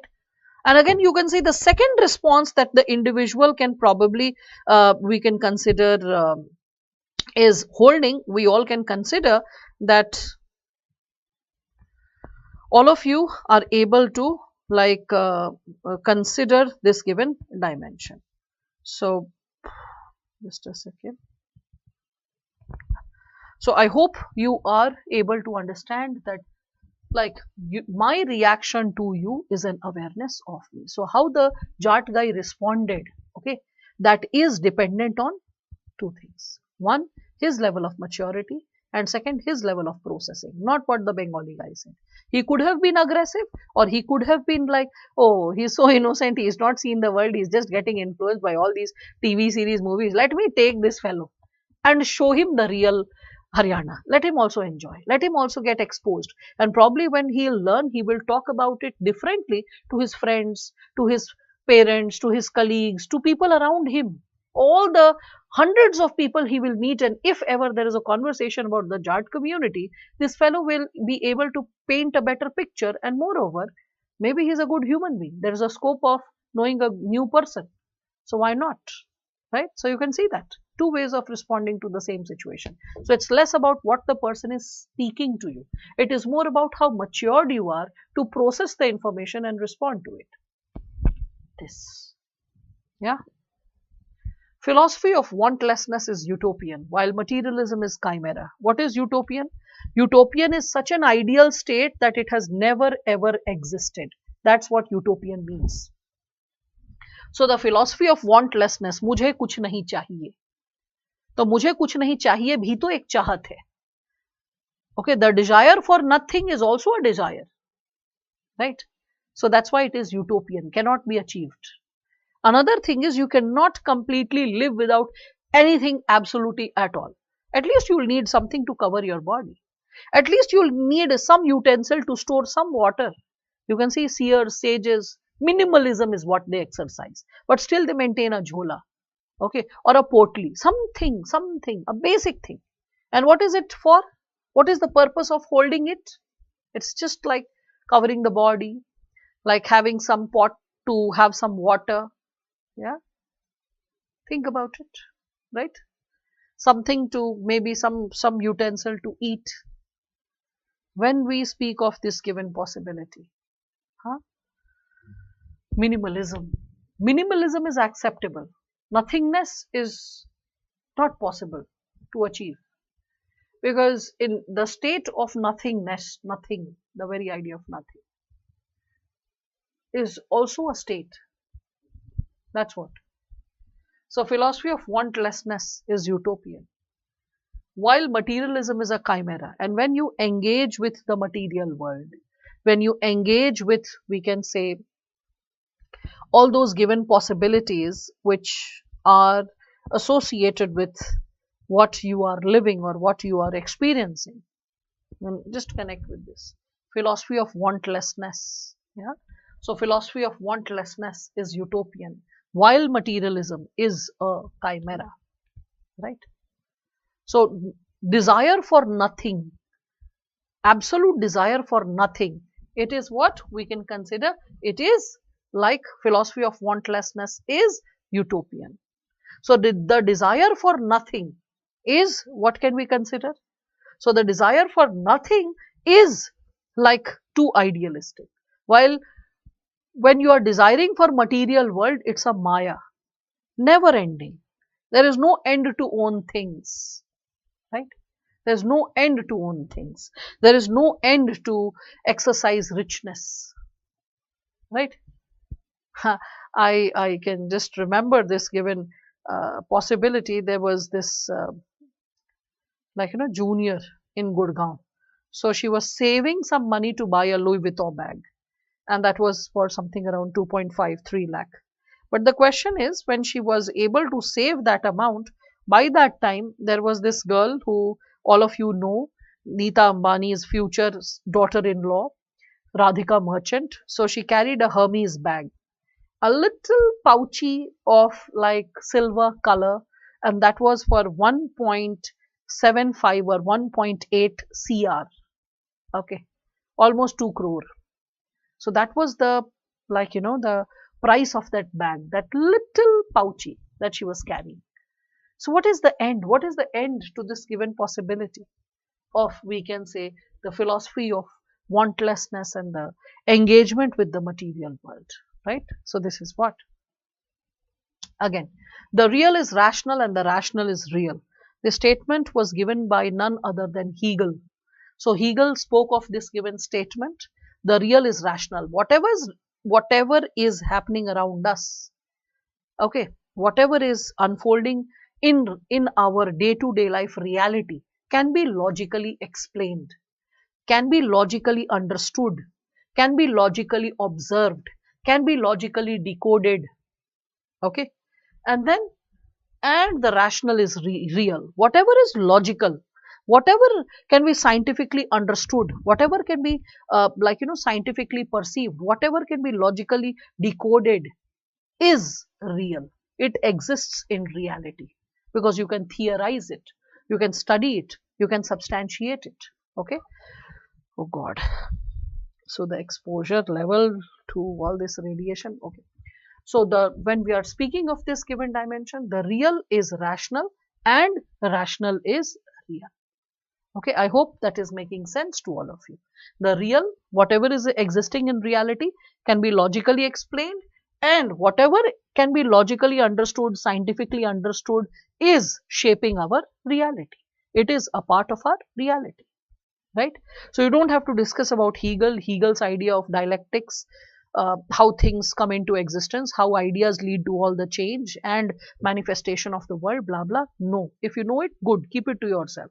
Focus on this sentence, decode this sentence. If you have parallels to this sentence, other thinkers talking about some similar idea, you can discuss those thinkers also, taking their names, quoting them, but focus on the idea. The prime engagement and unfolding should be around the idea. That is what has to be understood. Okay, I hope all of you are gaining some insight. So I have created this, how you can approach a philosophical essay. So the method to approach a philosophical essay is, first, understand the keywords in the given topic. Memorize and master those keywords. Internalize those keywords. After internalizing, because you can see that as I am explaining any given topic, what am I doing? I am helping you to internalize the keywords. I am helping you to master those keywords. And as you are interpreting and mastering those keywords, what are you supposed to do? You are supposed to bring all the perspectives on table, right?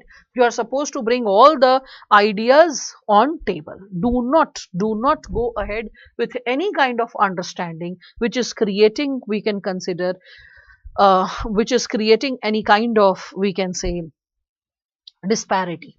Okay, so when we are talking about this given dimension, understand the keyword. After understanding the keyword, bring all the points, all the subsegments in front. How do you bring in all the subsegments? First, it flashes as an idea, so brainstorming. Then in an organized fashion, you bring all the ideas in the form of brain mapping, right? Then you think of the introduction, conclusion. So that's how.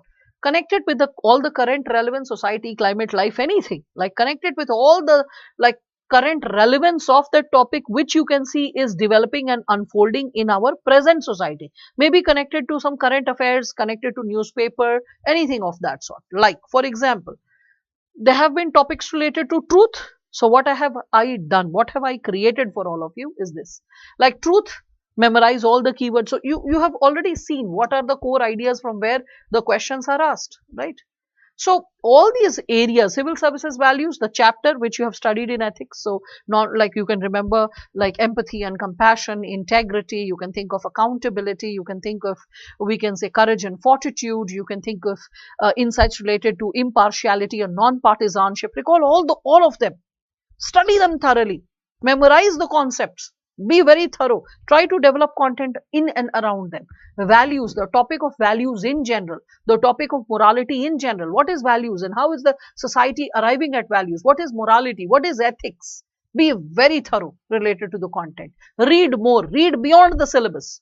Bring in more insight, bring in more examples, okay, related to those specific topics. Why? It will help you in essay. That's why I'm saying read more, even beyond the syllabus. The syllabus will be saying determinants of ethics. Okay, it will be talking about, like, let us say, the possibility of essence of ethics. So essence, determinants, characteristics, that's fine. Something more than that, right? Ethics shaping the human society, source of ethics, okay, something much more. Not just inculcation of values by like family, society, educational institutions. This is there in your syllabus, but something more. Like what more is associated with values beyond what is there in the syllabus? Think, reflect, read. You can like consult websites. There are dedicated websites. BBC has a dedicated website on the topic of ethics. There is Michael Sandel's lecture. He is a Harvard professor and it is available for free on YouTube. Listen to all that and list points, like nourish yourself, enrich yourself. There is free access to IIT Madras lectures also on the NTPEL HRD, like HR Ministry of HRD's website, related to like the possibility of providing access to good quality learning and education. So many philosophers and thinkers are discussed by IIT philosophy professors for free. Good quality, thorough, engaging sessions. So go ahead with all that. See, only when you learn, ideas will start sprouting inside you. Only when you learn, your capability to decode a topic will become powerful. So here, as I was sharing with all of you, so when we discuss about this word truth, so truth, what does it mean? So fact, reality, ethical, right, appropriate. Take little pauses on each word and try to connect it with truth. Try to understand how is it associated with the idea of truth. So truth, where have you heard it earlier? So you've heard it as Satya, Satyameva Jayate, Satta Chitta Ananda, Satyam Shivam Sundaram, right? So the word Satya or truth has arrived to you through the philosophy and ideals coming from all this, right? You can briefly explain the idea of truth, how it is perceived in Indian philosophy differently in these given quotations or these given terms. Then you can discuss about sources of truth. When we discuss of sources of truth, you can think of religion, you can think of media, educational institutions, law, social norms, thinkers, philosophers, leaders, reformers, administrators. All these people nourish our world of truth, right? All these people, they nourish our understanding of truth, right? So that's what we all can connect with. Then further, when we move ahead, we can see when we are talking about truth. So how does truth gets challenged? So truth gets challenged when we are looking at something and we are developing our own biases, values, insights, right? So stereotypes, prejudices, values, religion, our own ego, it distorts the vision. And as it distorts the vision, it distances us from truth. It takes us away from truth. Similarly, truth is considered to be often hidden. So it is hidden, so it needs effort. Effort to arrive at truth. That's why we say we arrive at truth. It needs some exploration. It needs some personal effort when we speak of it. Again, what is popular most of the times is not completely true. It is half truth or half baked notions. That's why there is this very popular quotation which says, a lie gets halfway around the world before truth puts on its boots. That's why it is very easy to see the false things going viral across the world at all times, right? Again, truth requires personal effort. It needs investigation. It needs experience. So the only source of knowledge that we have around us is related to experience. So truth, it requires personal effort, investigation and experience. And the only source that we are attaining knowledge is through experience. So are we open to put our experience in action? personal effort in action, investigation in action before believing anything. This reminds me of Socrates. When Socrates was given this given possibility, a man came running to Socrates and said that I have some information about Diogenes. And that is such a, exciting information. Everyone is talking about it. So Socrates stopped him. He said that let me use three filters before listening to that information. He's like, yes, sir. He's like, first thing, what you are going to share, are you absolutely confident that what you are speaking is truth? It is well verified? Okay. So he was like, no, I have overheard it. I have not experienced it, or I have not cross verified it, whether it is true or not. He's like, okay, so you're not sure that the information is true? He's like, yes. He's like, second question, which I'll ask, is it a good piece of information? Is it something good that you are going to talk about Diogenes? So he's like, no, rather on the contrary, it is something negative. He's like, okay, so you want me to listen to a negative fact about Diogenes, which you are not even sure of, you are not even confident of. So he's like, yes, sir, I'm really sorry. It's like, no, no, no. There is one more filter that we can attach. And that is whether that information is useful. Even if it is negative, is it a useful information? Will it help me to save me or anything as such? Is it a useful piece of information? So he's like, no, sir. So if it is not useful, neither can be verifiable whether it is true or not, and it's a negative piece of information. Why to hear? Truth. So there's so many sources. Okay, and can you use these anecdotes? Yes, in essay you can. So similarly, work on words like humanity, values. Try to connect all these ideas. Okay, interconnect. See how they are like having an undercurrent. Okay, then try to reflect upon majority of the topics from the perspective of Buddha, Mahavira, Gandhi, Nehru. You can think of S.C. Bose. You can think of Ambedkar, you can think of Tagore, you can think of Mother Teresa, Baba Amte, or any noted figure who has contributed to the society. You can think of certain self-service oriented NGOs, local or at national or international level. You can think of the role of ethical media related to a topic.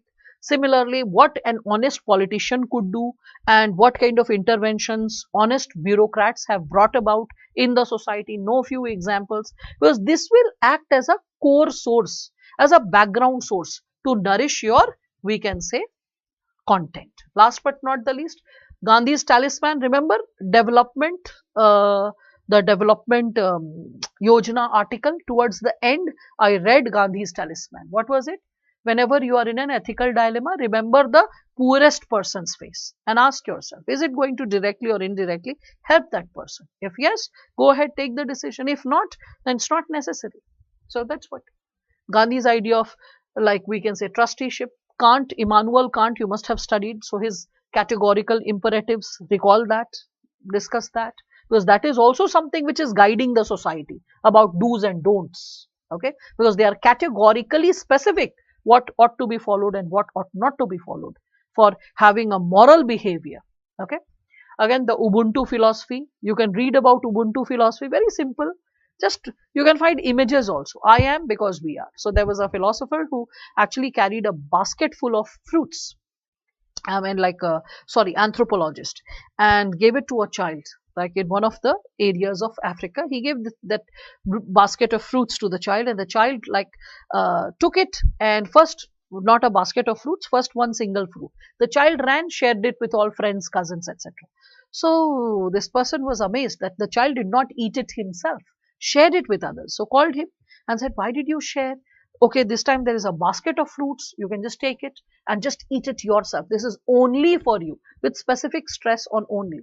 And the child again ran, smiling, and then he just shared it with his friends and cousins, to which he was surprised. Again called, asked the child, why did you share when I said it is only for you? So the child said, this Ubuntu. Ubuntu means I am because we are.